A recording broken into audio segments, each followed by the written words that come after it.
Good evening, everybody. Hello, hello. Welcome to another episode of Critique Corner with me, Daniel Parker. And me, DB Fastbinder. And boy, do we have an eclectic show for you tonight. Yes, we do. Yes. If you are returning, welcome back. If you're new, how we do things is we start off a little box office talk. Then we get into some reviews, and as DB said, it's a pretty eclectic group of things that we're going to be reviewing. And it's we got some we actually have a couple of audiobooks that we're going to be talking about, so should be interesting discussion there. Oh, hey, Dad. YouTube actually gave me the notification about the stream starting before 5:55 this week. Well, well, what do you know? What a concept. Yeah. Uh, Oh, man. it's going to be interesting to see how this week of reviews does in the replays because let's see, do I feel like pulling this up? Yeah, sure, why not? Uh, so we do pay attention to what gets the most views from people. Yes. And it seems that roughly 10 times as many people care about Death Wish, a movie from 1974, than Good Burger 2. Yeah. And never would have thought that, but there we go. Yeah, because I guess that kind of shows that Good Burger 2, despite being a decent family flick, didn't really catch the algorithm's fancy. Yeah, I guess it's And, very odd. Yeah. and also, nobody really cared about Scott Pilgrim, which is funny because it's like, I I feel like that one was like on the verge of becoming an online controversy. Then everyone just said, well, whatever, it's just Scott Pilgrim. Yeah, who cares? Move on. Yep. But anyway, as is our custom, we'll be starting off with a brief box office announcement, and also, hey, Creators Outlet. Hey, man, good to see you. So I guess what I'm saying before we get into the box office is that I'm glad we have some slightly more adult fare because I feel like we've accidentally attracted a fan base who's interested in takes on classic movies more so than Yeah, genre fare, which is weird because yeah, Daniel, like, okay, so you watch a lot more normie stuff than I do. I think is a fair way because most of these classic movies are your suggestion, yeah, and you've usually seen it at least once. Like I am Mr. Genre Fiction just all around. yeah. So it's I don't know. Are people enjoying watching me expand my horizons? Or do people just look up Death Wish more often than Good Burger? I don't Uh, know. I don't know. Yeah, that's a good question. Yeah, Oh well. yeah, Uh, Speaking of expanding horizons, yes, uh, so box office for December 8th. Um, we've thoroughly by this point beaten Wish and the Marvels into the ground. yes, Interestingly enough, despite Disney saying that they weren't going to report Marvel's box office anymore, there is still box office being reported for the Marvels, which my operating hypothesis is that it just means they aren't providing guidance or they're just, this might be coming from whatever sources track these numbers. right. Yeah. I'm sure that the theaters are telling on them. Yep. But as far as interesting things in the top 10, no, Die Hard actually looks like Die Hard had a special screening last weekend. Yeah. And hey, D Rhino, good to see you. Yes, we are. Care to elaborate what that's in reference to? Yeah, I have to narrow it down a little bit. yeah, Let's hear. The Shift is continuing to perform kind of at indie movie levels, which it makes sense because it is an indie movie. yeah. Um, Major new release this weekend was Waitress, the musical, I made which, that into a musical. Wow. yes, because why not? Jeez. I have never seen that movie. I don't really know what that movie is. I vaguely know of it. It was with Kerry Russell and the guy from Firefly. Um, he was playing Green. I think he's playing Guy Gardner in the new Superman. Oh, Fillion. Fillion, yeah. And actually, the woman who wrote and directed the movie ended up getting ended not long after that movie came out. Oh. Yeah, it was pretty famous murder case. Hmm. Her name, but yeah, yeah. But anyway, Well, yeah, uh, which might add to some of the mystique of the story. I don't really have a response to that. Yeah, yeah, I guess. The $3 million opening. I guess it depends on actually the way the lighting looks on this poster. Is this just a recording of a stage production? It might be. Because if it's just a recording of a stage production, then that's not a terrible outcome, really. Yeah, Because it's not like you're spending a whole lot on special effects or sets. You already have the stage and everything ready to go. right. Yeah, yeah, sort of like what Disney Plus did with Hamilton. Just Yep. yeah, Let's see here. Napoleon is kind of oofing its way around. It yeah, had a decent Thanksgiving, probably because it was the only adult movie on offer aside from Hunger Games. yeah. And I don't think that movie is getting very positive word of mouth. No.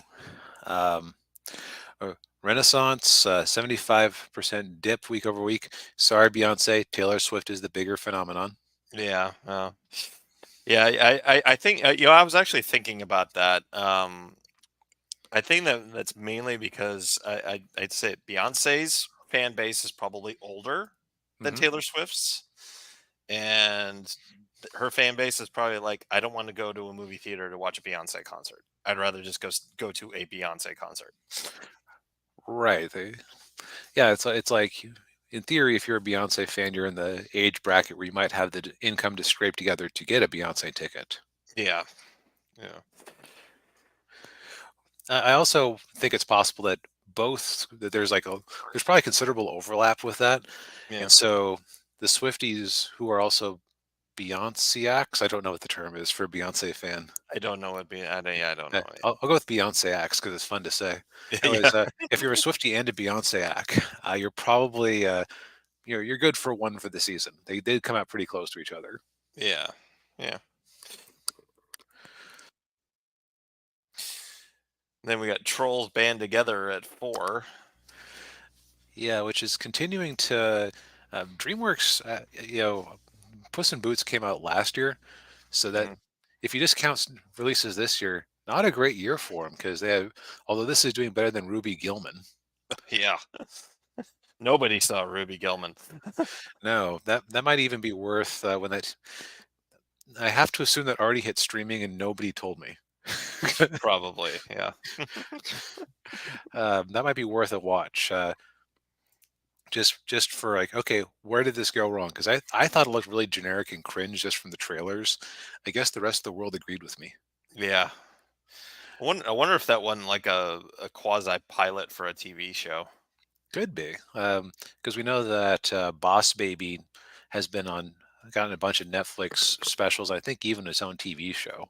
Yeah, and DreamWorks also did. They had Kung Fu Panda as a TV show, and How to Yep. Train Your Dragon. Yeah, Yeah, kind of interesting they haven't done a Trolls TV show yet, but that could just be because it's expensive to get Justin Timberlake and what's her name from yeah, on a recurring basis. yeah, Um, but 95 million, not terribly expensive, so it's like okay, it'll probably make it up on the back end. yeah, yeah. Um, God's the two the weirdest thing about this particular holiday season, just because we didn't have Dune, Marvels and Wish bombed, like Mhm, all the tent poles just kind of fell on their face. The one tent pole that's hanging in there a bit is Hunger Games, mhm.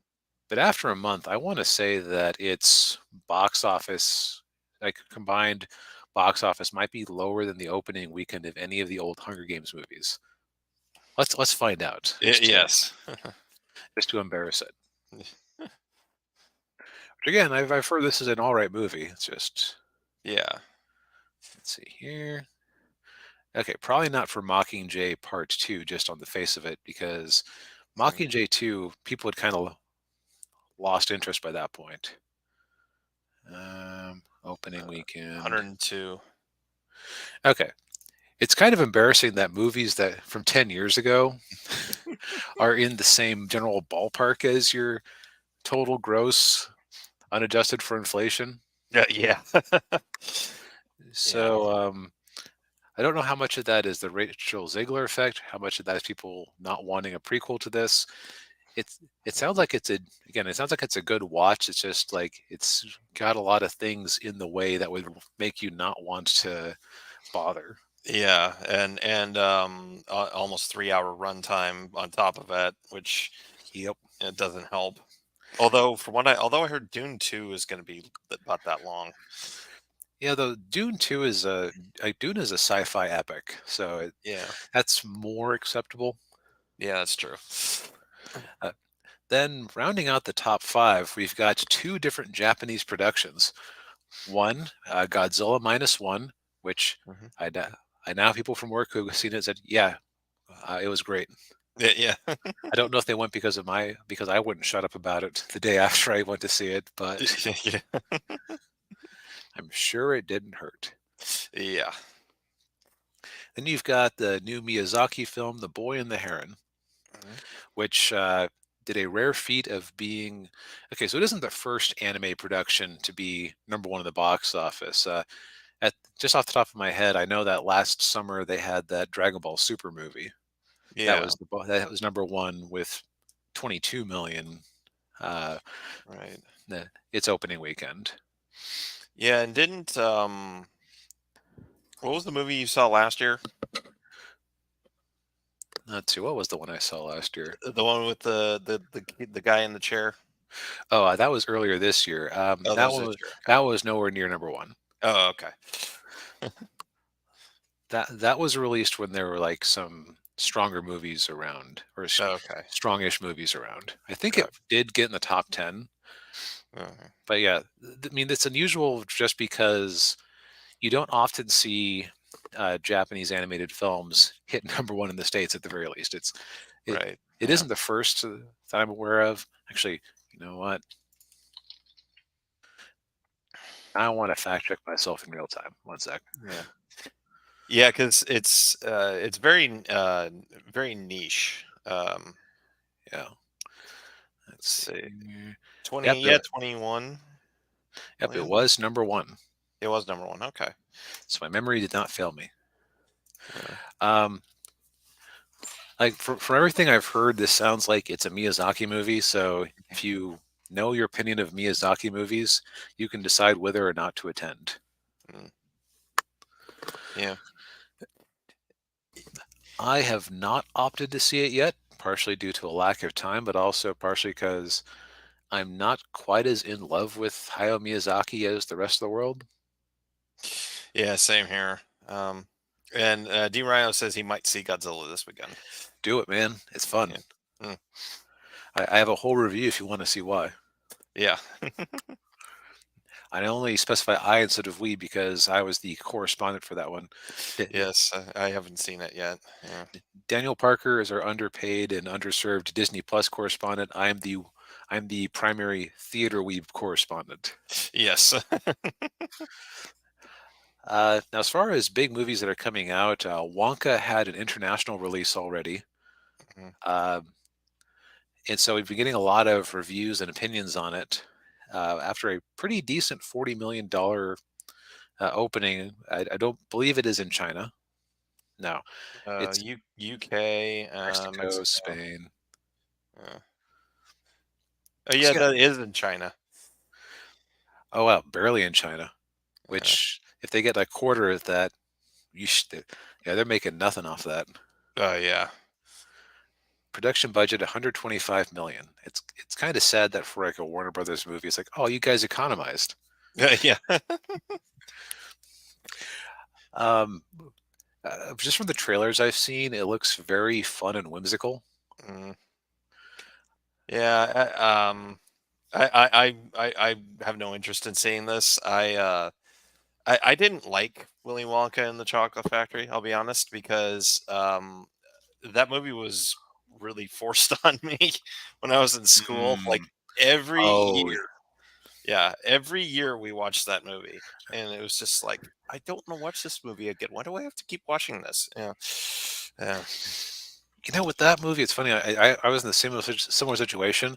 I guess it's like every school district in the country has gone, okay, what's a movie that we can show the kids that nobody will write us angry letters about? yeah, And Willy Wonka makes the list. I never found that one kaleidoscopic scene in the tunnel quite as terrifying as everyone else pretends it was. yeah. I didn't either. I don't know if it's just because I didn't notice the imagery or if they fast forwarded through it or they had a special school cut that didn't really have it as bad. Yeah. I don't know. But Yeah. anyway, it's from the guy who made the Paddington Bear movies. And while I have not seen them, I hear that they are delightful. Yeah. So I have no reason to think that this would not also be delightful. Yeah, yeah. D Rhino agrees. He didn't think it was scary. Okay, good. So then I'm not in the I- I'm not crazy. I think there are people online who like when they post things on social media, they try to amplify it a bit. And for Yeah, some people, it's a duck face and a tight outfit, or you're taking a picture in front of a car you don't own. For other people, it's pretending that things are more intense than they actually are. yeah. Yeah. But it'll be interesting to see how this goes. I don't really have a prediction for this one. Um, with as muted as the box office has been this season, I don't see it going more than 50. Mm, But on the other hand, what what Trolls and Hunger Games have been benefiting from is a general lack of competition. So who knows? yeah. Maybe something that just seems charming and fun will roll in there and stick around. Yeah, probably. Now, did Avatar 3 get pushed back to next year? That's a good question because I thought that the Avatar movies were supposed to. No, that's right. They were supposed to be like bi-yearly or something.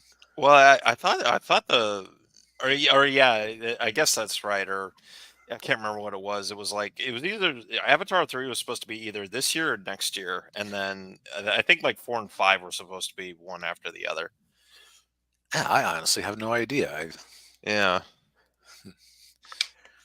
Man, remember back when we thought, man, Disney's box office dominance is assured. They're going to be able to alternate Star Wars and Avatar movies forever. Yeah, and they got and they got Marvel too. Yeah, it was just Yeah, jeez. yeah. But yeah, I guess we will find out. Yes. Yeah. But yeah, Wonka seems like from reviews I've seen, it sounds like a reasonable time. Hmm. Um, Yeah. uh, so we were talking earlier about how it seems that we've attracted an audience of people who are interested in our opinion on non-genre films. Yeah. Picked a bad week to go heavy on the animation. Yeah, So, we did. so for those who are new to the show, we usually do a something old, something new pairing, Hmm. and our something new is Spider-Man Across the Spiderverse, the second of the Miles Morales focused Spider-Man films. Yes, and I dressed appropriately for the occasion. I did not. That's all right. Yeah. Yeah. So we watched this on Netflix, and I will confess I didn't really care much for the first movie. I thought it was okay. I think I liked it a bit more than you did. Mm, Uh, I will say this is definitely the only version of Miles Morales I actually care about because I've yeah. read. Okay, because cards on the table, lifelong Spider-Man fan. Mhm. I distinctly remember when the 90s Spider-Man cartoon came out and they had like a single weekend, like they had a preview of it right? That episode where he ran into the lizard. Yeah. And I was so bummed out when there wasn't another episode the next week and the show actually started a few weeks later. Oh. I was probably like 7 at the time. I had so many Spider-Man toys. I was buying so many Spider-Man comics. I loved the Clone Saga, and I thought it was cool that there was a Spider-Man whose name was Ben, like me. Yeah. uh, the oops. Oh well. Yeah. Eh, eh, Anyway, it's always been known that it's a what do you call it, pseudonym. Anyway, Yes. Yeah. uh, and like Spider-Man, when what is it the one Marvel comic that I'll consistently go back to, though I haven't since Superior Spider-Man. Not because I was angry at Superior Spider-Man. I actually really enjoyed that story because it was an Mm, interesting thought experiment. yeah. It's just afterwards, Dan Slott just had no more ideas, Yeah.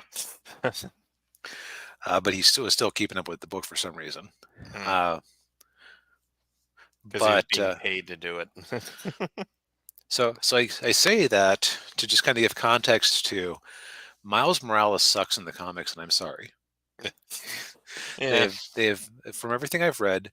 I mean, he literally was meant to be a replacement for Peter Parker. That's going to offend me personally because Peter Parker is my guy. Yeah.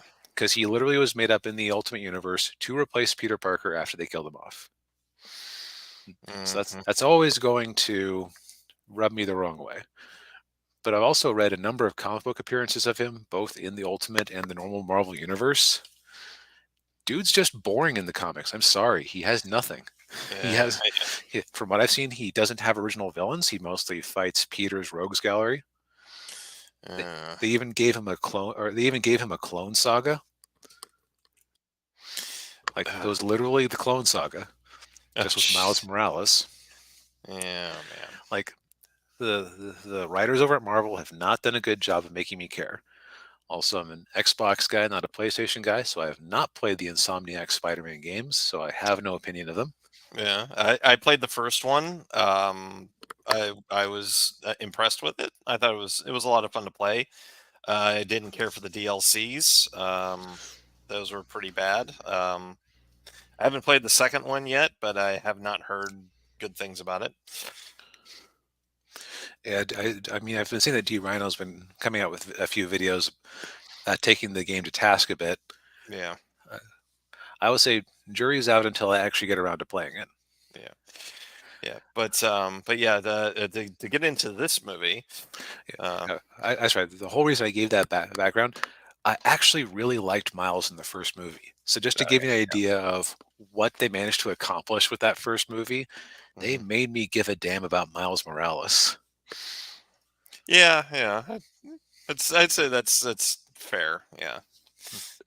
Because so quick summary, there's a multiverse, kids, and there's Spider-Man in all of the multiverses. And in the first one, a bunch of them have to team up after the Peter Parker of Miles's universe dies, and he gets bitten by a spider and becomes a Spider-Man of his own. Yes, and they have to stop Wilson Fisk from using the multiverse to what was he? It was bring back his wife and kid, right? Yeah, like they had died in an accident, and he was trying to I think it was like find a version of them at least. Right. Yeah. So sorry, my phone is just blowing up right now, but it's something Yeah. I actually have to pay. So I often shop online at Walmart these days. Oh. Um, the one problem is that they really overload you with announcements because they text you and they email you. Oh. Yeah. And Amazon does that too. Yeah. when I get both on my phone, they it sounds like I'm blowing up and I'm not. Yeah. Yeah. So this movie starts. So I'd say that this movie has kind of a pacing problem. Oh yes. It's It, it's it's almost 2.5 hours. Yeah. and that's nuts when you consider this is part one of two, Yeah. which we were talking about before the show. I believe on Netflix it refers to it as Across the Spider-Verse Part One. That was not on this movie poster on IMDb. It was not Mm. on any advertisements. No, no, and they did not tell anybody that this was a part one of two. Yeah. At least with me, with Guardian Angel, I made it very clear this was part one of two. Yes. And what do you call it? And guess when we get part two? 2026, because they worked the animators like dogs for this one, and then I believe the strike got in the way. Of course. And yeah, with this animation style, yeah, I would imagine it takes a long time to animate it. Yeah, because the way I would describe the animation style of this one, um, so there's a Cartoon Network show from a few years back called Gumball. That the premise, like part of the premise of it, is that he went to this school where, like, he was a 2D animated character, but they had like every character was a different animation style. There were some who were Mm, claymation, some who were 3D animated, some like a whole bunch of different varieties of 2D animation. That mm. was part of the show's appeal. This one is very similar because you not only have all these different Spider-Man up in the corner here, you have people who are just very divergently animated. Yeah, and even a few live action too. Yeah, and you have, because it's Lord and Miller who made the Lego movie. They even have a moment in a Lego Spider-Man universe. Yeah. So like I will say that the animation looked, these movies, I don't know what they do with the trailers, but they always look more herky jerky than they actually look in practice because it is the dropped, it's kind of like the low um, frame rate that you see Yeah. movies like Puss in Boots do in places, Yeah. but it's never as much as in the trailers. So I keep wondering if the trailers were getting the production cuts where they are still working to like with the in betweens. Probably. Yeah. Yeah, because yeah, this one wasn't nearly as herky jerky as I thought it would be. Yeah, like it's actually, I think it's probably smoother than the original, which makes sense because they had more money to throw at it. Right. Yeah. Um, then voice acting perspective, I don't think anybody especially stood out one way or the other. It's like the Yeah. returning cast from the original is good. Yeah. I thought so. Oscar Isaac voiced Miguel, Okay, and I thought he was okay. yeah, aka Spider-Man 2099. Yeah. I'm trying to remember who. Yeah, what's funny is the Peter Parker, the guy who voices Peter Parker in this. Hmm. It's Tom Cruise's sidekick from The Mummy. Oh no, Yeah. oh no. Yeah. Um, yeah, so like we talked earlier, this movie has some pacing problems. Part of the reason it has pacing problems is that it is a 5 hour story. Right. Yeah, and you pointed this out when we were watching it over the weekend. It has two prologues. Yeah, which is so weird. Yeah. Uh, so that's kind of our preliminary, like, production wise. I can't really say anything bad about it from like an animation, acting. Yeah. Has a nice soundtrack, Mhm. but Yeah. boy, this movie was intensely frustrating for me as a longtime Spider-Man fan and lover of non-irony. Yeah. Because Lord and Millard all over it, and it got tiresome. Yeah. Because there's like two movies in here.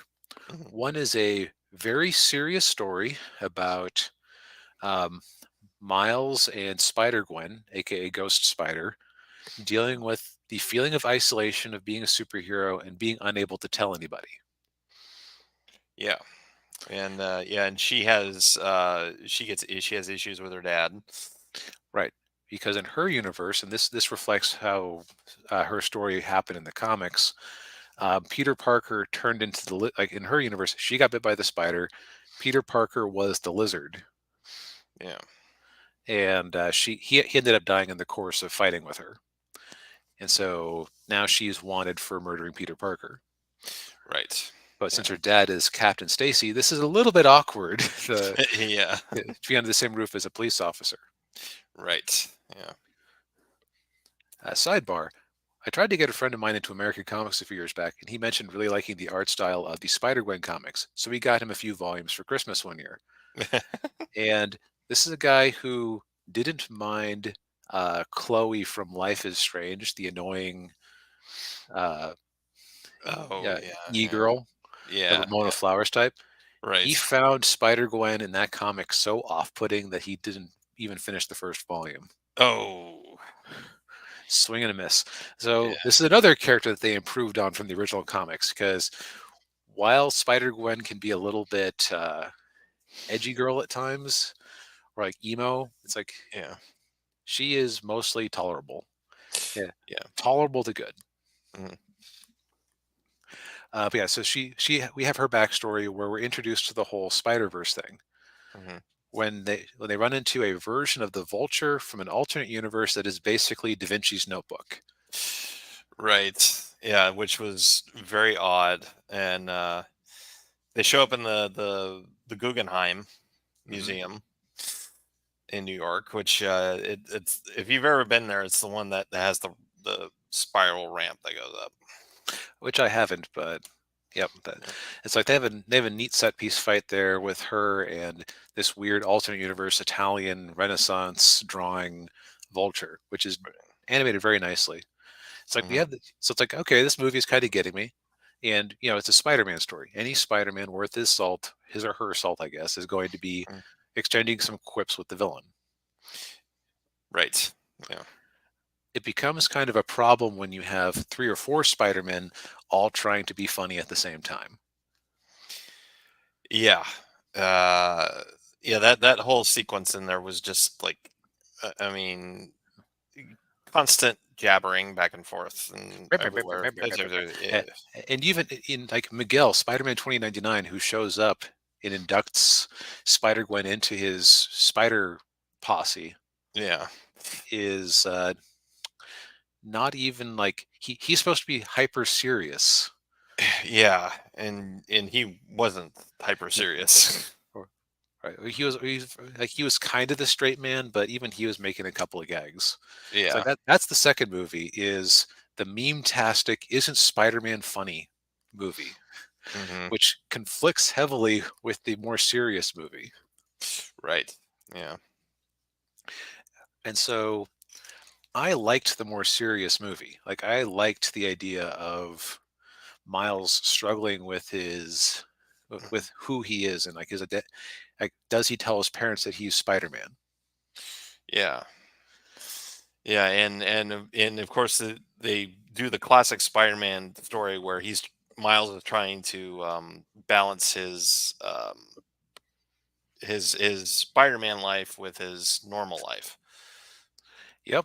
And he runs into the Spot, who was created in the climax of the last movie when the Kingpin's particle accelerator or whatever went kaplooey. Right. Yeah. He's just like a featureless white guy covered with black spots. Hmm. And his fight with the Spot, where his dad is on the sidelines trying to be a police officer, Hmm. that scene set the tone, like the second prologue basically set the scene for the whole movie, where it's like, there keep being cool moments and you almost are taking it seriously, and then the Spot literally kicks himself in the butt through one of his holes. Yeah.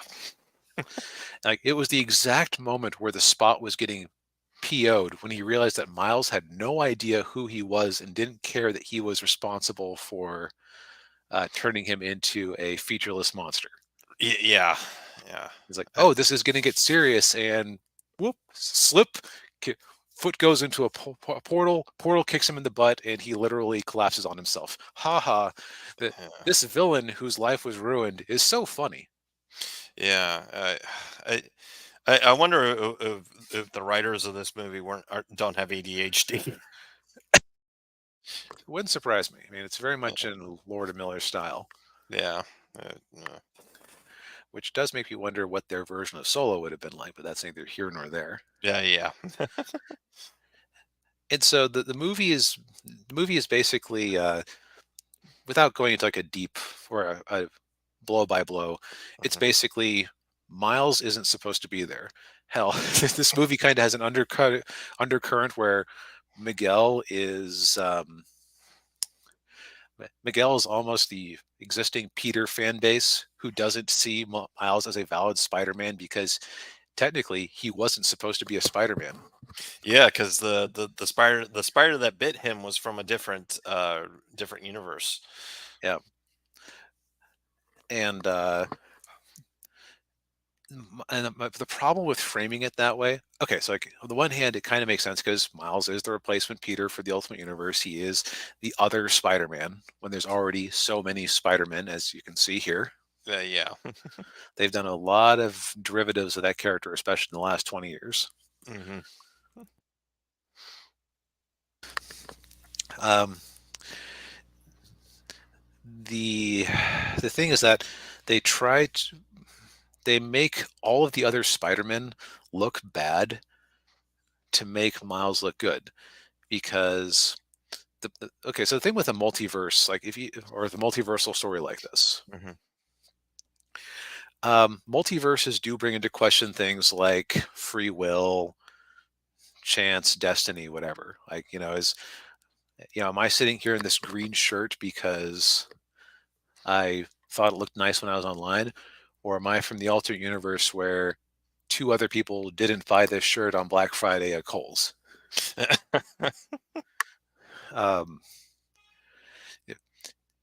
Um, which philosophically might have something to it, but for a narrative, you kind of want things to be, intentional and going somewhere. Right. Yeah. Which the thing is that Miguel is basically going. There is a certain order that things are supposed to be. You know, Mhm. For Peter Parker, there's always a Uncle Ben like figure who dies. Or Mhm. for Spider-Man, there's always an Uncle Ben like figure who dies, which in Miles' case was his uncle who was the Prowler. Right. Um, but there's also always a Captain Stacy-like character who is a captain in a police force of some sort who dies when uh, something heavy falls on him during a fight with his enemy. Right. And Miles, his father, is about to become a captain. Yep, getting his promotion. Yeah. And so Miles rejects the idea that his dad has to die because of some natural order. Hmm. I so the thing is, what character I feel like should really be raging against the natural order? Peter B. Parker over here, Yeah. because or Ben Riley over here, even since he's a clone of Peter. Yeah. Most Spider-Men, I feel like, would not be cowed by Miguel's idea. Okay, to be fair, they did express that the reason Miguel has this idea that things are the way they're supposed to be is because he changed things in one universe and that universe fell apart in a crisis of infinite Earths type thing. Right. Yeah. But at the same time, most Spider-Men are some sort of scientist, and even though Sony doesn't have the rights, they'd be friends with people like Tony Stark, Reed Richards. Hmm. In fact, the whole Yeah. Spider-Verse thing only makes sense if you're Sony and you only have the rights to Spider-Man characters. Yeah. Indeed. Yeah. And and so movie is basically there to kind of fluff Miles, which I didn't mind. Like I liked the stuff with him and his family and Gwen. Yeah. I liked the smaller scale stuff. Hmm. Him running from literally hundreds of Spider-Men who are all just going in lockstep with what Miguel O'Hara said, Yeah. quipping and trying to be funny the whole time, pointing at each other and Yeah. What? You. yeah, Yeah. get Yeah. Spider-Man, says Miguel, setting up the joke because you can't have nice things. Right. Yeah. That's the other thing is that I can't think of a movie where I got taken out of it more than in Shang-Chi when he's explaining his dark backstory. I don't know why the lighting suddenly went all wonky. Yeah. That's weird. Anyway, we won't fix it in post. Yeah. Yeah. Oh, there There we we go. go. There you go. Um, I think that Shang-Chi, the airplane food scene Oh where he yeah. gets interrupted partway through explaining his dark backstory. Right. Every time this movie started to get serious, oh, it's been 30 seconds. We need somebody to take the piss out of Miguel, even though he's the antagonist. Yeah. Yeah. I hate this shift in storytelling, especially in superhero movies, where yeah, you're trying to have a moment of, yeah, like you said, a moment of seriousness, a moment of drama where you're the characters are about to go something, are going through something transformative, and you throw a joke in there. Yep, just completely trip up the entire emotional arc. Which, ha, it's funny because you weren't expecting it. F you, you were making me care, and now I don't. Yeah, yeah. Yeah, I will never forgive Taika Waititi when when Asgard blows up and he makes a joke about it. Yeah, Like, come on. yeah. But mm, Oh, and disappointed because I'm sure that Japanese Spider-Man was in the background somewhere, but Lord knows I couldn't find him I because there couldn't were find just him either. too many of them. Yeah, I'm sure he was in there, but I didn't see him. So yeah, it's like there's a level where am I taking this too seriously? Possibly, Yeah, but I take Spider-Man seriously. Like yeah, I like the character. I like this version of Miles. I wanted I think that I see the temptation to do another Spider-Verse story, yeah. especially because that's kind of what the series is titled. Hmm. But I would have much rather just had a story where he had to step into Peter's shoes uh, for a just like a serious just a serious villain. Yeah. Could have made up your own villain. Could have used someone from the comics. D Rhino asks, why do people like that movie? So I think people who like this movie rather than emphasizing on like the character arcs and the drama they keep setting up, enjoy the awesome, honestly, really awesome animation and Hmm. they appreciate the jokes. Yeah, So I can't fault somebody for that. Like, this isn't yeah, a bad movie. It's just not a movie I would want. yeah. Same here. Yeah, I like I said, I didn't really care for the first movie that much, and I really didn't, and I kind of have the same feeling about this movie. It's just like, Yeah. So just yeah, and I think that part of what I think the way to sum up our reactions to this was you were bored, I was frustrated, and part of the yeah, reason I was frustrated is because you didn't like the first movie that much. I liked the first movie more than you did, so I had mm, more expectations. yeah, yeah, yeah, yeah. Dingling keys trick. Yeah, To an extent, yeah. yeah, Also, they did my boy Ben Riley dirty. yeah, oh, yeah, Because like he got a few lines. They were all just making fun of his '90s style art and I'm thinking about my dark backstory, yeah, which they don't go into. So all right, you've taught a generation of kids that Ben Riley is a joke, yeah, yeah, rather than a guy who had a awful tragic life and yeah. yeah. Sorry, DB. Yeah, Yeah. Anyway, again, this is based on the reaction of people I've talked to at work and other places. This is one of those me reactions. This, yeah, which is part of like me wanting more serious stories, is part of why we started doing more classic movie reviews. Like they took things seriously back in the day. yes, they did. Yeah, Imagine Death Wish if he was in the hospital, seeing his checking on his catatonic daughter, yeah, God, yeah, and and a nun slipped on a banana peel in the background. Like that would not fit that scene at all. right, yeah. Man, jeez.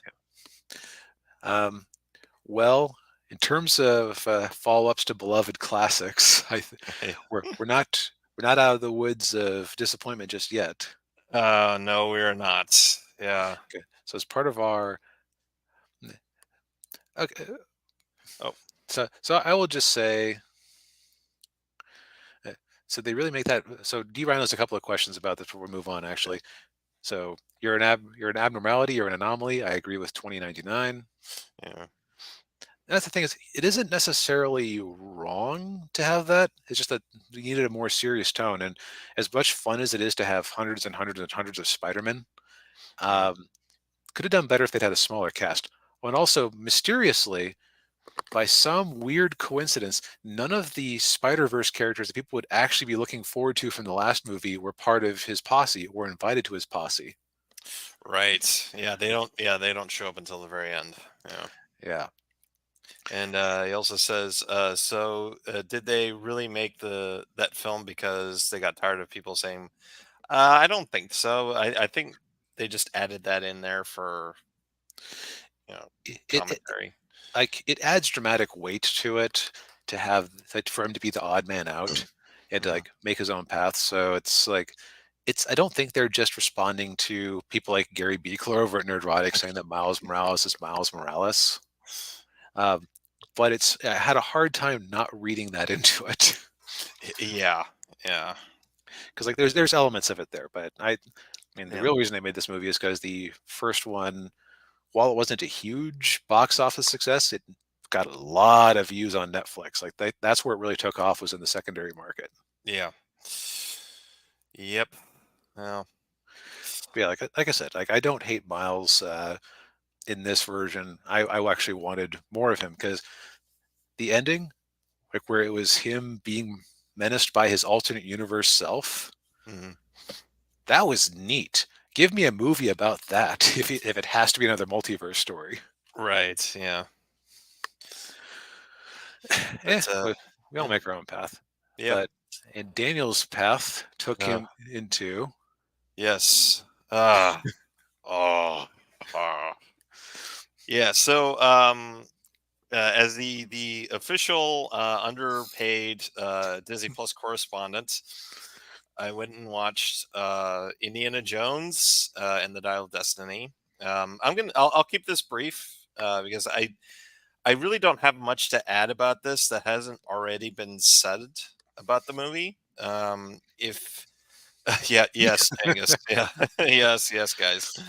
Um, the if you read the leaks before the movie came out, you know what happens in the movie. So like the first 20 minutes of the movie feel like an Indiana Jones movie. I mean, if you can, which is fine with me. I mean, I like the first 20 minutes. I mean, aside from the bad CGI de-aged Harrison Ford, um, but and so the whole, but then the rest of it was just like, whatever. Um, the whole premise of the movie is when they're on the train, the Nazi train, or I don't know if I could say that on YouTube, but uh, bad guys from WW2.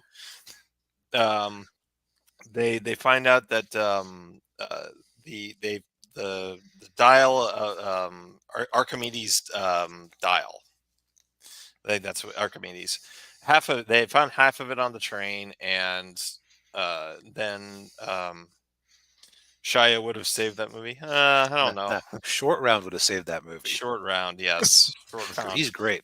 Yeah, well, and apparently an early draft of the or early drafts of the movie, they were going to bring him back. I know. I guess he'll just have to go be satisfied. I forget, he won the Oscar for Everything Everywhere, right? Yes, he did. Yeah. Yeah, I guess he'll just have to be satisfied with winning an Oscar instead of being in this pile of crap. Yeah, I guess so. But yeah, Oh, because Indy's friend he's looking for the other half, and it consumes his life. And then his daughter, who is Indy's goddaughter, that's Helena, who's played by Phoebe Waller-Bridge, shows up. She's looking for it, um, and yeah, and it's just like one stupid thing after the other. And Indy is like, okay. So you remember last week we were talking about how um, yeah, Bronson mhm. did the last Death Wish movie he was in, like 73 or whatever. Of course, Harrison Ford's got him beaten with this one. Yeah. And when, I'm saying, oh god, 73, that's too old. Then I realized, oh, he's 78, 79 in this. But yeah, it's Phoebe Waller-Bridge is annoying, very off-putting. She is, of course, the Kathleen Kennedy self-insert, uh, and yeah, apparently they did change the ending, because the whole the bad guy in the movie is Mads Mikkelsen, um, and he's basically the stand-in for Werner von Braun, because he built the Saturn V rocket, Hmm. and that's part of the movie is, Indy's teaching at Hunter College in New York City, um, and they're having the parade for the Apollo 11 astronauts. Hmm. So yeah, that's so that if you've seen the trailer where he's riding around on the horse, that's what that was. Um, and yeah, it's just, of course, the other part of it too is Indy gets framed for murder, Hmm. uh, and they just drop that. Like at the end of the movie, it just gets dropped. Like, people forget about it. Yeah. It's just, and of course, then the bad guy uses Mads Mikkelsen. He uses the dial. It goes back in time to, he's trying to go back in time to 1939 to get, to basically take over for, the certain mustached leader of Germany back then. Yep. Um, Be the new Hilter. yes. And but then, but the calculations were off, and they ended up in, ancient Rome during the sacking of Syracuse in Sicily, and that's Yeah. where they run into Archimedes. Because Archimedes specifically made this device to get help from the future to come back to this exact moment. Right. Yeah. And it was so dumb, because it was like, okay, Indy's talking to Phoebe, and he's like, oh, I want to stay. I don't want to go back. I got nothing to go back to, After he's been because shot. he's been shot. And he's like, I got nothing to go back to, because he and Marion are getting a divorce, Hmm. Mutt's dead, and but she just knocks him out, and then all of a sudden he wakes up and he's back home, and Marion's there, and oh, and Sala, John Rhys Davies is in there. He's driving a cab. He's a cab driver. Okay. Why? Because why not? Because why not? Yeah. Um, Stereotypes much, but yeah, it's a very disappointing movie. Um, Disappointing to see with Indiana Jones, because I grew up with the first three Indiana Jones movies. Enjoyed them a heck of a lot, and yes, this movie, or I should say, Crystal Skull is better than this movie. Yeah, and Crystal Skull has its own issues, as we discovered when we rewatched it recently. Yeah, yeah. But yeah, and the other problem too is this movie is way too long. I mean, it's pushing 2 hours and 40 minutes. Like, that's Mm. just an Indiana Jones movie. An Indiana Jones movie should only be around 2 hours. Right. Short and pithy, light adventure. Exactly. Yeah. Now, to answer D. Rhino's question, Short Round was the sidekick in the second movie, who has now come on to be a now Oscar-winning actor. Yes. Yeah, and he was also, in, the Goonies. Have you ever Oh, seen yeah, I that? forgot about that. Yeah. Yeah, I'll admit, I've never actually seen the second Indiana Jones movie. Really? Yeah, It's not. just eh, Indiana Jones. I talked before about my family's interesting tastes. Yeah. Indiana Jones, I ended up catching in high school, and the third one I saw years later Mm. and rewatched recently. But like, I always just stayed away from the second because everyone told me it was awful. It's not awful. It's a good movie. It's dark. Okay. Because George Lucas even he admitted it because he intentionally made it dark because he was going through a divorce at the time. Mm. So it's kind of like the Scott Pilgrim sequel. Right. Yeah. And yeah, the famous scene with the heart ripping out. Yeah. Mhm. Yeah. It's there's a Yeah. lot of symbolism there. So Daniel, what I'm hearing is 10 out of 10. You love it. Oh yeah, yeah, yeah. No, I give it about a 2. Out of 10 or 5? Uh, 5. Yeah. Okay, you're being more generous than I was expecting. Yeah, I mean, I mainly I'll give it a little bit just because it's Indiana Jones. Harrison Ford's playing Indiana Jones again. I mean, Mhm. I do like the fact that he's wearing the fedora and got the whip again, but Mhm. it doesn't feel the same. It's not like the other movies. Gotcha. Yeah. Well, continuing our eclectic review-a-thon, Yes. um, I took my baby step into the Warhammer 40K universe, Mm, which I have heard about. As a BattleTech fan, I have a slight disdain for it because, so with BattleTech, everything is abstracted. mm, So, like, yeah, this figurine is a mech that is technically called a rifleman mm, for your game board. However, outside of like tournament play, which God knows I'm not into, mm, uh, that can, as long as I have an indicator and we all can all keep track of what's what, you could play a game with a bunch of like you could play it with pills if you had a way of knowing which was the front and which was the back, mm, because it is designed to be relatively inexpensive to play. mm. Yeah. 440K. Oh, you got your human infantry there. Oh, you want to get a better laser rifle? Better go buy the add-on Okay. with real money Oh. so you can attach it to the figurine. Okay. Oh Very man. much a rich man's hobby. Um, Yeah. and also, from my understanding, it is a universe that literally was they had the Warhammer fantasy setting, Mhm. and people told them it was too dark, so they came up with Warhammer 40K. Like, we'll just set it 40,000 years in the future as kind of a piss take. We'll just you think that was too dark? We'll just ramp it up to cartoonish levels, and people loved it, and they said, okay, fine. Yeah. And now that's the more famous of the settings. Yeah. But I didn't know anything about the series in particular, so not a. So you might ask, okay, DB, why the heck did you try this?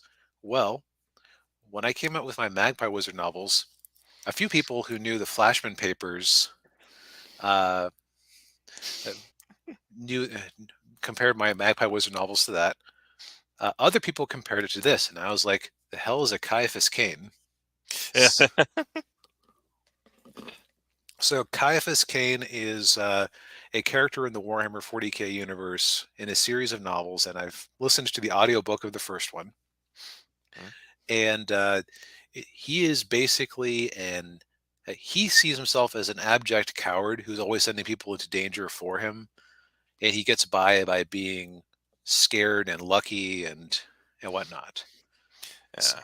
And he's in a universe where he's dealing with like giant insectoid monsters, psychic aliens. There's always the threat of the warp, which is basically like the warp is what they used to do hyperspace, but it's also where the ancient evil gods live, and it's also where your souls go when you die. Hmm. This was explained to me by somebody else. If this is incorrect, I'm sorry. This book does not, like, while I rather enjoyed this book, it does not do a great job of actually explaining the setting very much. It assumes, that the humans are ruled by the Emperor of Mankind, who died many years ago and has just kept it as like a mummified corpse on its throne.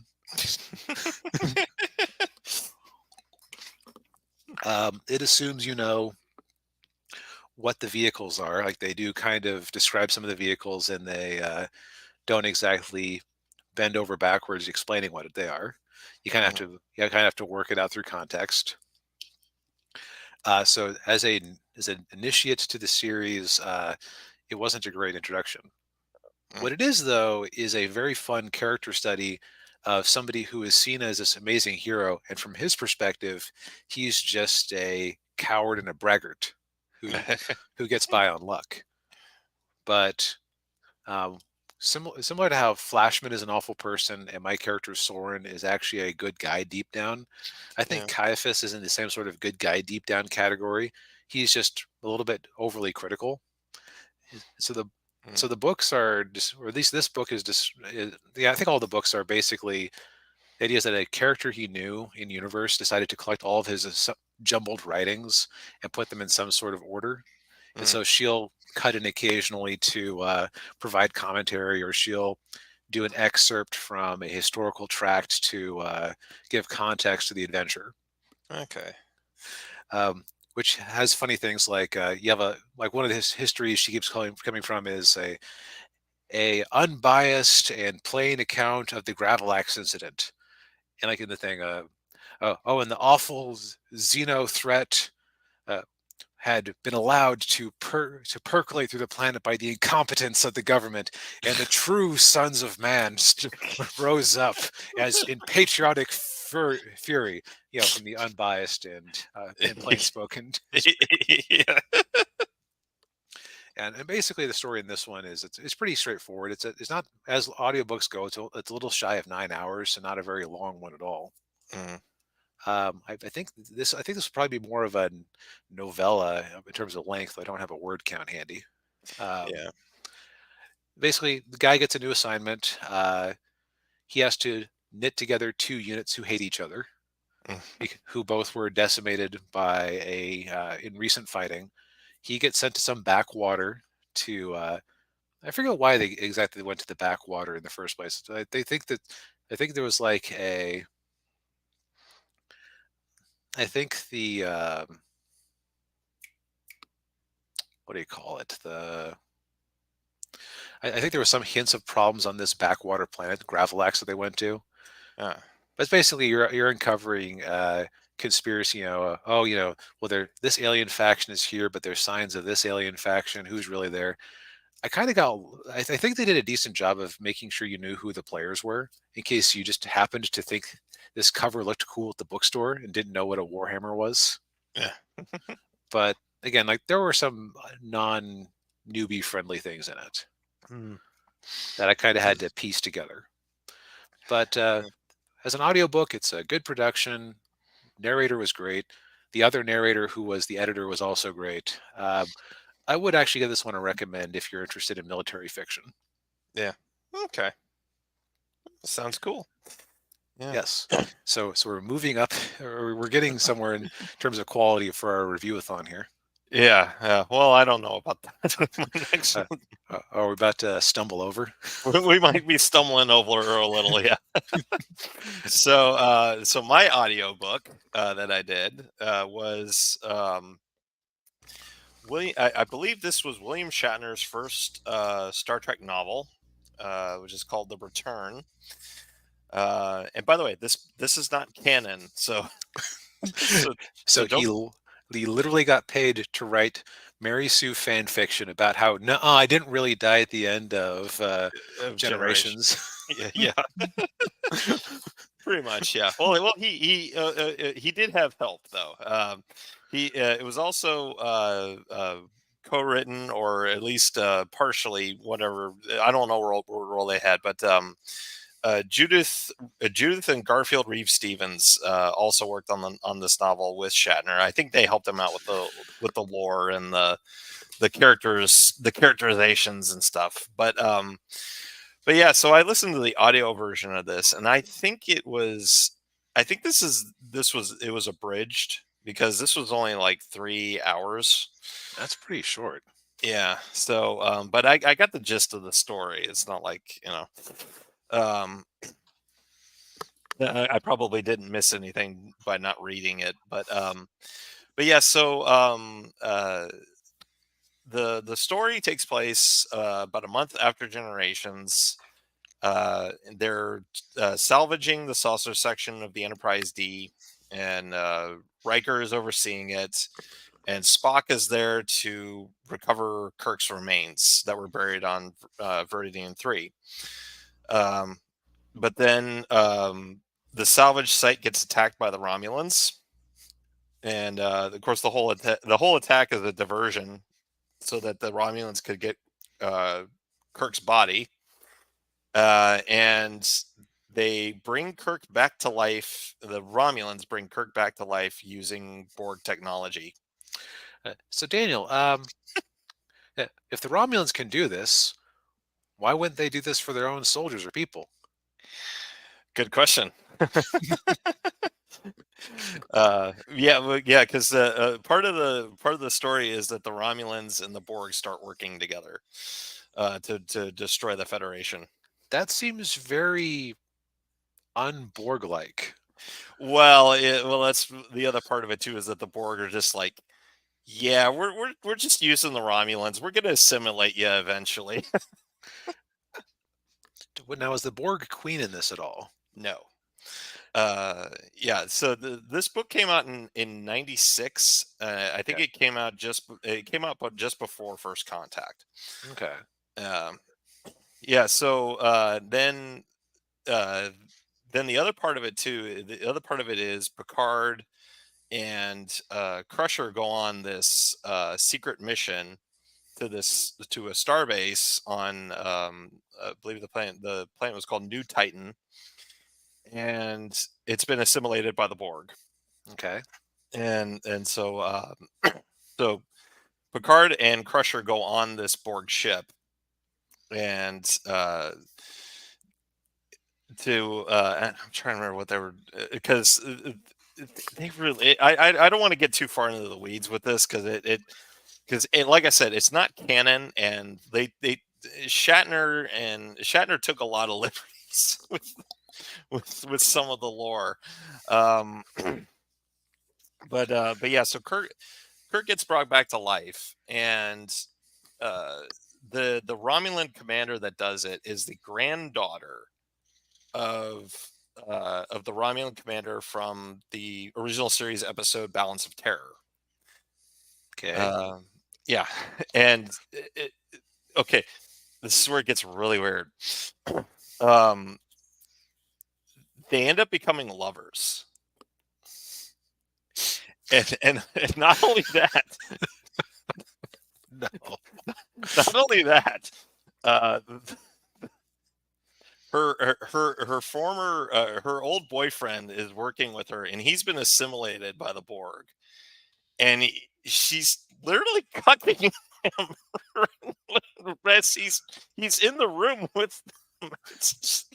It's Kirk is cucking him like, So this is literally his self-insert fan fiction. yes, yes, it is. Yeah, it's, oh god, yeah, oh yeah, and oh, and he's so like, everybody is just, and the way the characters are is just so they're so out of character. Like Riker is just very uh, kind of childish. Oh. Yeah, they, he's in just not really very un-Riker like. And then you have Data, who still has his emotion chips turned on, and he acts like a moody teenager. Okay, that's actually that's somewhat in keeping with how they were treating the movies. So that's Yeah. can't fault them Uh, there. right, and of course, and Spock is there's whole thing with Spock where, okay, this is something else they retconned in the motion picture. V'ger, the Voyager probe that uh, found by a race of machines, and then was sent back to Earth. Well, guess what? The race of machines were the Borg. That as far as weird retcons go, that isn't necessarily the most outlandish one. Yeah, I could have actually seen them making that connection in the show. yeah, They yeah. didn't, but they it was on the table. Right, yeah. But here's the thing: like when Spock mind melded with V'ger, he like got partially assimilated.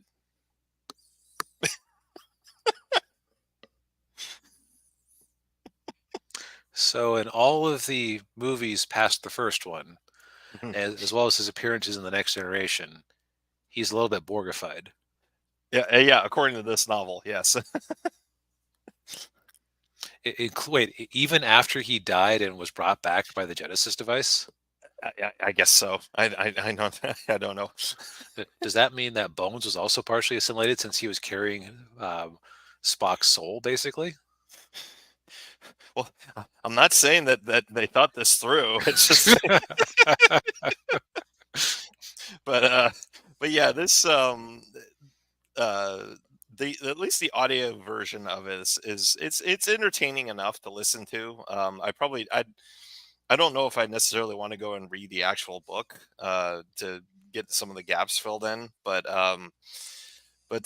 yeah, and it might be the other reason it's probably abridged is because Shatner did the narration. Right, you're not going to make him sit down and read it for 8 hours. Right. Yeah. So, and his narration's actually pretty funny because he's like, um, because every now and then he'll try to do a character's voice, Oh no. like he'll try to do Patrick Stewart, Oh and no. it just sounds bad. That sounds like it's worth the price of admission right there. It kind of is, yeah. But yeah, what's weird is he'll try to do it and then he'll just like stop halfway through.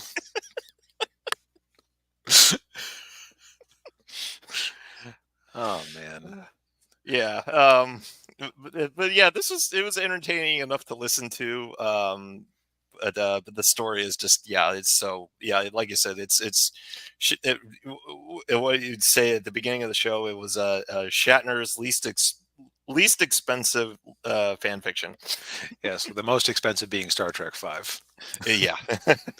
So, so it does kind of show you the thought process he has, especially because I would imagine that for a book series that's non-canon, he's going to have less oversight than he did for that movie. So this is his id even more unchained. Oh yes. But yeah. Yeah. Well, it sounds like it was at least entertaining. It was, yeah. Yeah. All right. So before we get to our other classic review, I have a quickie here. Mhm. What the hell is Shibuya goldfish? so, so um, my friends and I did our Christmas gift exchange last week or so, Mhm. and one of them gave me this manga called Shibuya Goldfish, which, as he put it, was too weird not to at least find out what it was about. Okay. Now, notice on the cover here that that goldfish is covered in blood. Yes. Um, so the non-spoiler thoughts are this is basically a zombie story, but instead of zombies, there are floating goldfish of various sizes. Some are like, the size of bees. Some of them are the size of planes or trucks. Like one swallows a helicopter just about whole.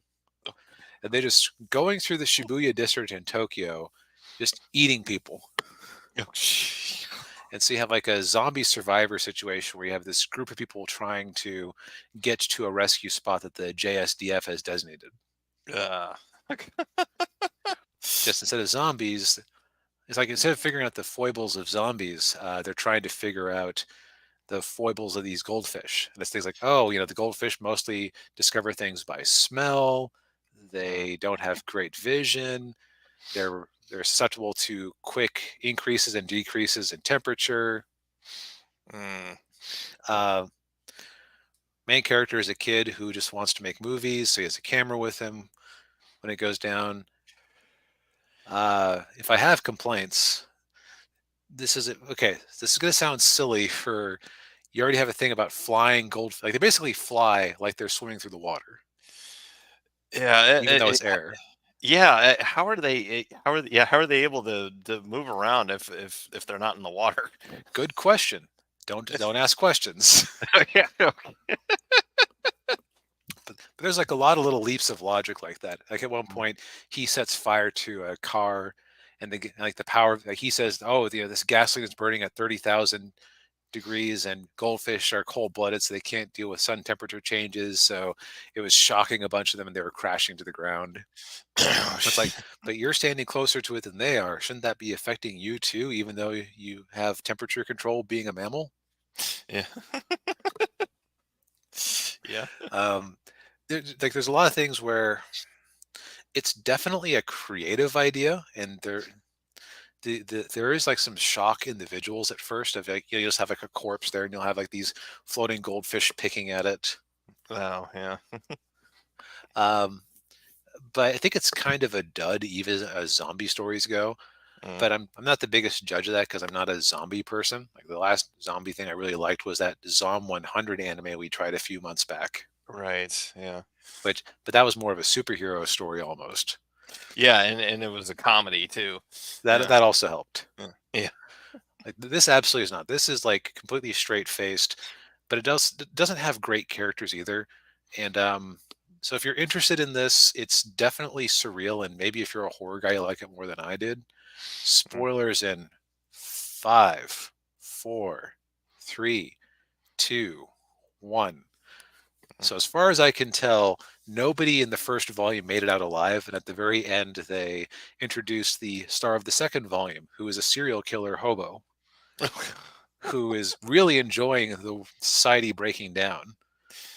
uh, Which, not gonna lie, that almost sounds more interesting than having the kind of earnest high school kid and the idol who and the police chief captain, all of whom have very rote and boring motivations. And yeah. because the idol is stupid and falls off of the helicopter and he chases after her, or he jumps after her, pretty sure they're both dead. Oh. They even said in the book, this is not the story of such and such high schooler. This is the story of everybody who's stuck in the walled off Shibuya district being attacked by these goldfish. Uh, uh, Like to me personally, I think that the idea of a serial killer in the midst of a zombie apocalypse is more interesting than the normal people, just because it would be a different angle. yeah. Yeah. But I think you couldn't have started there because it would be too bizarre to Yeah. start there with the goldfish. Like you could have done that story with a normal zombie outbreak that people are used to. You kind of need some normalcy to ease people into the whole magic floating goldfish thing. Oh, and also the goldfish are just like constantly saying weird snippets of human language. Like it never means anything. Yeah. Um, so it'll be like, "Hi, honey," uh, too long. Like just like never like almost never full sentences. It's just always like it's like they're imitating the speech of people. So it's Mm. like it's designed to be creepy, but it keeps veering into funny. Oh.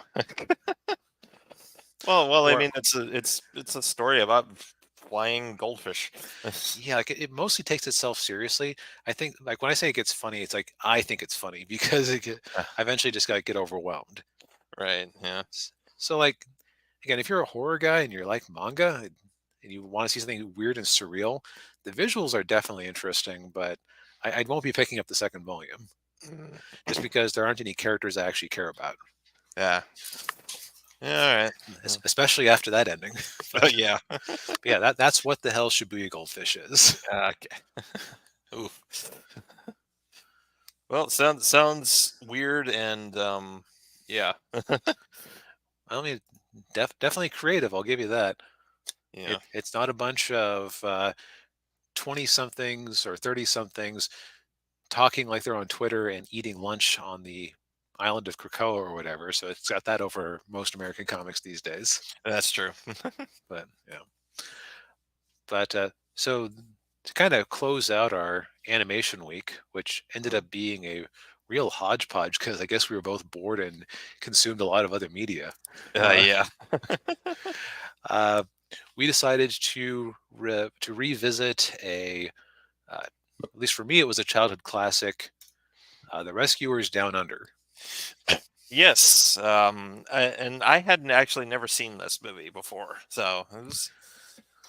And Daniel, you actually went out to watch the original Rescuers to get context. I didn't end up having time for that.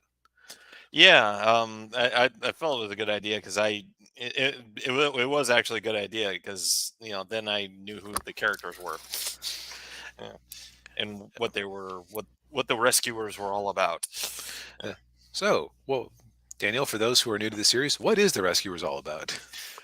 So the rescuers is basically a group of mice who help basically help kids who are in trouble. The first one was the two mice, Bernard, right? Yep, Bernard, yeah, Bernard and shoot, Miss Bianca. Miss Bianca, who are voiced by Bob Newhart and Ava Gabor, respectively.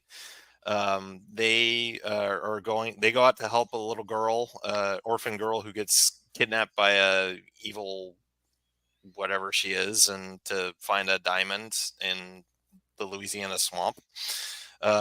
In this movie, they Bernard and Miss Bianca go to Australia Hmm. because a kid gets kidnapped by a poacher who's voiced by George C. Scott.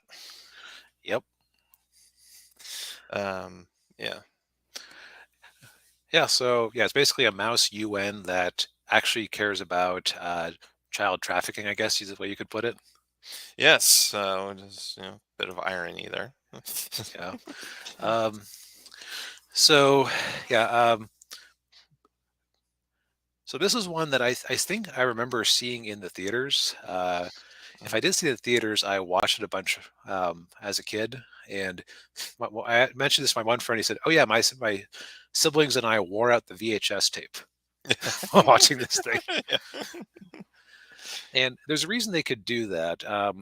This is actually not a particularly long movie, at an hour and 20 minutes, Yeah. just short of that actually. But it's actually padded, which sounds strange.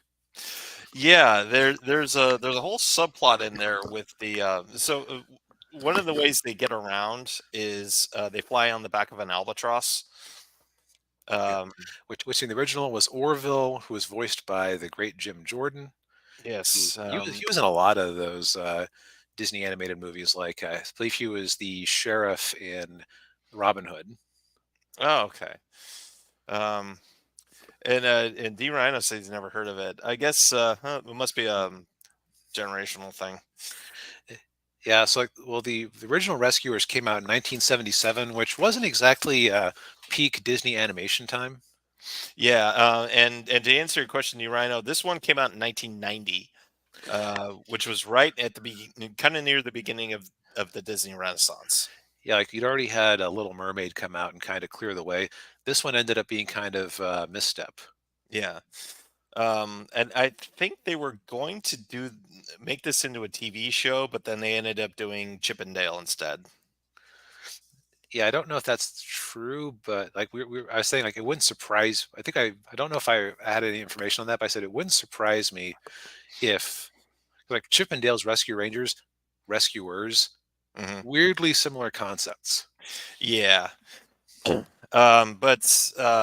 yeah, um, I had heard of this movie, but I had never watched it. I'll be honest, I was not much of a Disney kid growing up. Um, Whereas I was. yeah. I was more Looney Tunes actually, and but I was into like Ninja Turtles and Power Rangers and yeah. See, where I wasn't allowed to watch Power Rangers. So I think we're starting to see where our Venn diagrams are slightly different. Yeah. um, but yeah, the only time I ever watched Disney movies was like at school Okay. or at birthday parties.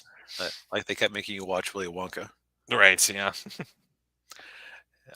Yeah. So in the original, the Albatross was voiced by Jim Jordan, Hmm. but he had passed by the time they were making the second one. So, because he died in 1988.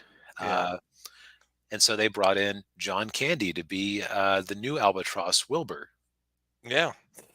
Uh, And I would actually say that I love John Candy. I think I made that very clear with our planes, trains, and automobiles review. yeah. Uncle Buck, unimpeachable classic. Yeah. Um, I I I I used to watch his Camp Candy TV show. Oh, yeah. I did This too. Yeah. movie honestly needed less John Candy, when I feel dirty for even thinking it. Because the thing, okay, so here's kind of the plot. So this little boy named Cody in Australia is basically he's a friend of the animals and who can talk to him. Mhm. It's a Disney animated show. Don't ask questions. Uh, Yeah. and he ends up saving this great golden eagle named Marahute. Mhm. And boy, I didn't really question it at the time, but there is not a single species of eagle that has ever existed that is as big as Marahute. That's what I was wondering too. I'm Uh, like, "God, that is a big eagle." Like, that is like Tolkien Lord of the Rings big. yeah, like he can ride on this eagle, and he is dwarfed on its back. His torso is like the size of its talons. Yeah. Yeah. I there was an eagle that lived in New Zealand and possibly Australia called Haast's eagle that was big enough to carry off children, but not like that. Yeah. uh, we're talking more. It yanks a small child in with its claws sunk in and predates them. Yeah. But yeah, so it's more like he has a pterosaur named Marahute who is his friend. But Yeah.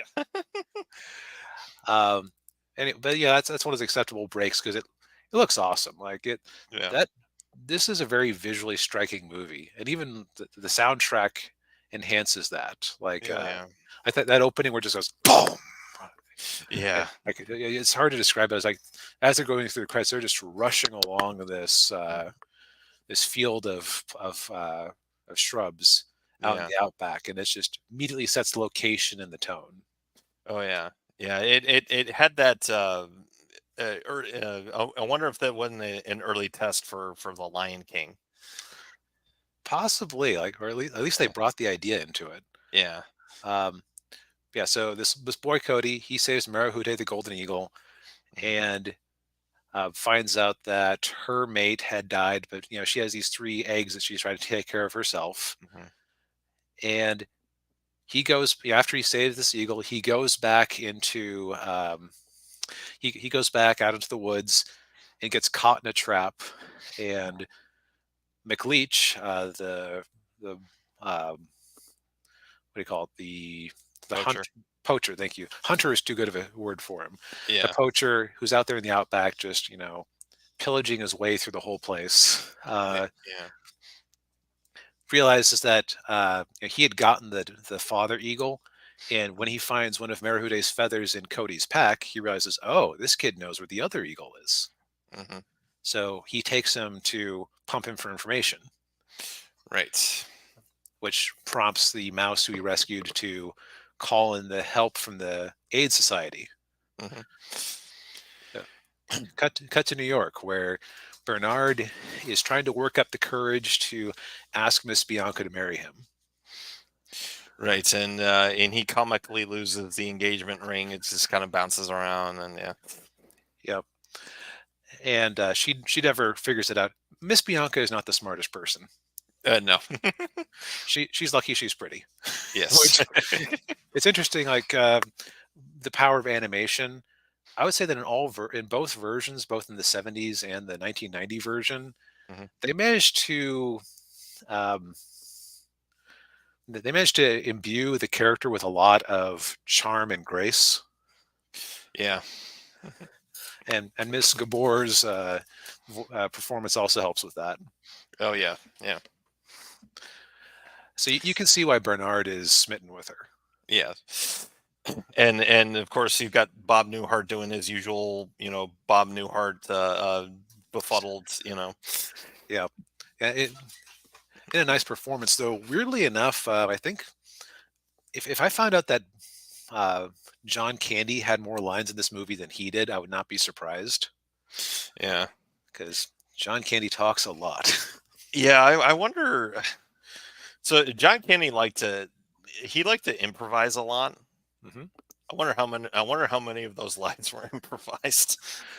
Probably a decent number.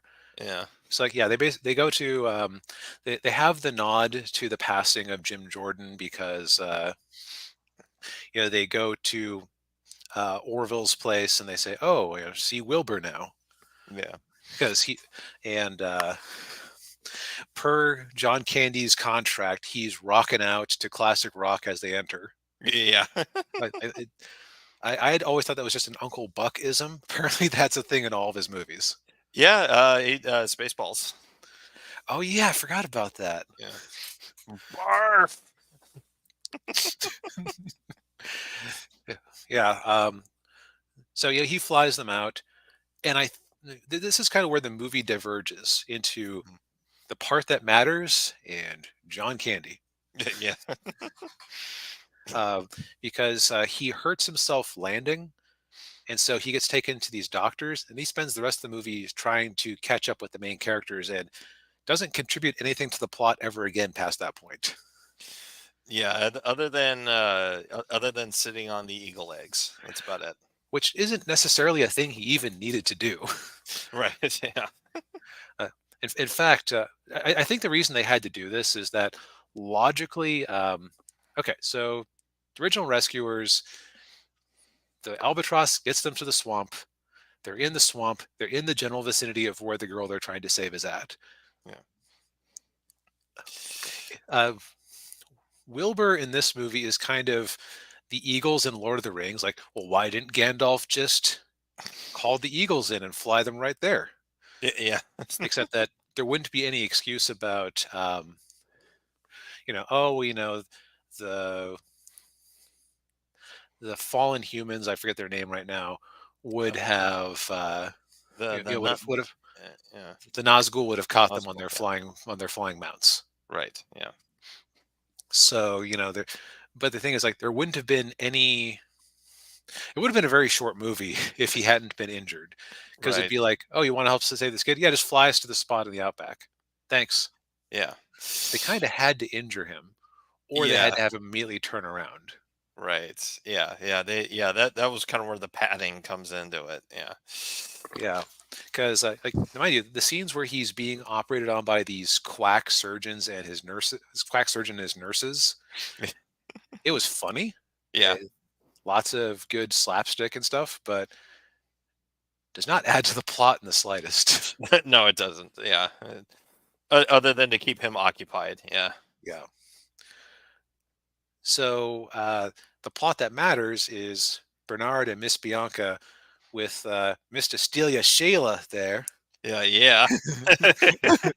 Jake, getting their way across the outback in Right. Yeah. an attempt to get to where McLeach is holding him, and you also have this subplot where Cody is stuck in a animal prison with a really stupid lizard voiced by Charlie Adler. Yeah. Um, and like, you could have done without one of those scenes. I think the thing is, this was like slated to be a cinematic release, and so Mhm. the better cut of this movie would have been about an hour long, but Yeah. you couldn't have put that in theaters for full price. No, you would have had to have dropped that on the Disney Channel. Right. And this was an expensive production, relatively speaking, Hmm. because this was actually, I believe, their first digital movie, Mm. from what I saw on Wikipedia. Uh, it had I would say it has lush animation all over the place. This is not Yeah. TV grade animation. That's no, it isn't. Yeah, it's I would say, definitely the beginning of what you would expect from the beginning of the Disney Renaissance in terms of the quality of the animation. Right. And of course, you have George C. Scott giving a great villainous performance as it's interesting where he is what he is smart for a sixth grader. He does Yeah, actually make a joke at one point. I yeah, d- I knew I didn't pass the third grade for nothing. yeah, yeah. And he has a salamander, pet salamander that Oh, it, monitor lizard. monitor lizard. Sorry, yeah, right, yeah, monitor. Joanna was her name. Yeah, Yeah, Joanna was great. Yeah. They managed to imbue that character with a lot of life in the animation. Yeah. And of course, it's voiced by the great Frank Welker, who is all over this movie. Because if it's a '90s movie and you have animals to voice, it's Frank Welker. It's Yeah. almost always Frank Welker. He was the anaconda in Anaconda. Yeah. Um, he he was like whenever on The Simpsons they needed an episode, like if it was just a normal episode where they needed the dog to bark once or twice, they would get Dan Castellaneta to do it. If Yeah. they needed like an extended episode about Santa's Little Helper with a lot of emotion in the voice, they would bring in Frank. Yeah. Yeah, he also voiced the young Spock in Star Trek 3 as as he's getting older. Huh? Yeah, I didn't and know that. yeah, and he was Megatron. Yeah, yes, that's right. Yes, like Yeah, voice acting great all over this movie if you yeah, know what to listen for, like I do, thanks to Futurama soundtrack or commentary tracks. yes, Um, and like the first 20 minutes of this movie are arguably the best part of it because mhm, it is just Cody going through a beautifully animated Australian outback and jungle. mhm, Uh, they had so many scenes of flying. Like the animators were in love with scenes of characters flying, and they did a great job every time with like 3D tracking and oh yeah, expressiveness and like there was so much attention to detail that at one point when Cody was doing a free fall, like for just a moment there were tears in one of his eyes as he was yeah, getting hit by the wind. yeah. But sorry, I'm just geeking out about the animation here. Um, All right, it- yeah, yeah, so those basically, as you'd expect, the little boy dies in the end, and McLeach manages to kill off the eagles, thus ensuring himself a fat payday. And Miss Bianca, disgusted with or with Bernard's failures, refuses to marry him and runs off with Jake. No, that is that's not what happened. Basically, the opposite of what I just said there. Yes, Happy endings all around. indeed, yeah. Um, but Bernard gets to have some nice character growth. Mhm, Where I kind of felt that John Candy's character stole too much screen time from him mhm, was possibly that like it could have been a nice rule. So they have this thing where Jake shows him how to get around the outback. You take a big animal, you bully it, and you go. I've got a long way to go, and you're going to take me there, and we're not going to fight about it. All right. yeah. And later on, Bernard uses that. I feel like there could have been like a rule of three there, like where he tried and failed, Oh yeah. because the movie is kind of feels like it's about him becoming a bit more rugged Hmm. in the attempts to be worthy of Miss Bianca, who again, Right. Yeah. not kind of a bimbo as far as mice go. Yeah. Yeah.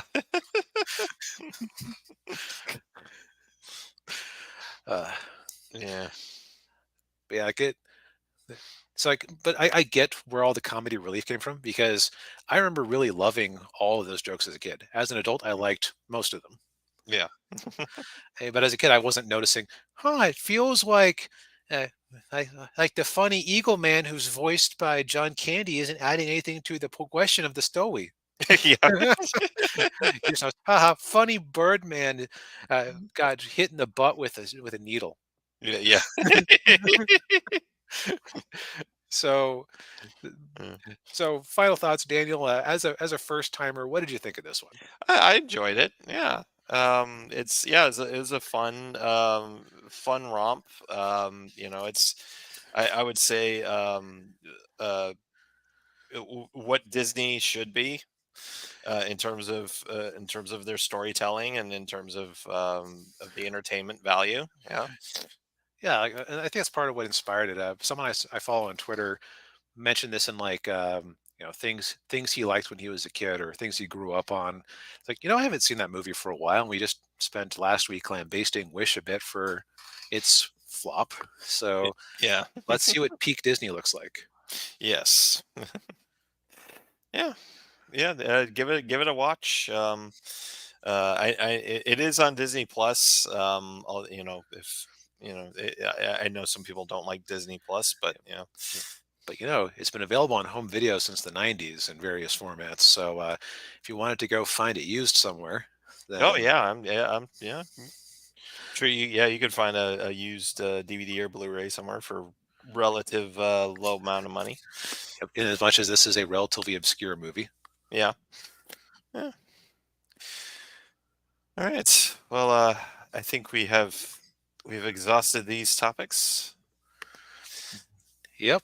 Um, so that was the end of our little review-a-thon there. Don't know that we'll be doing it again, but Yeah.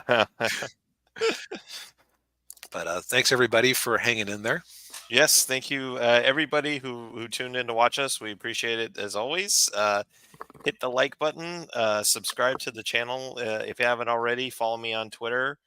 Hit the bell for notifications, and we'll see you next week. Night, Night, everyone. everybody.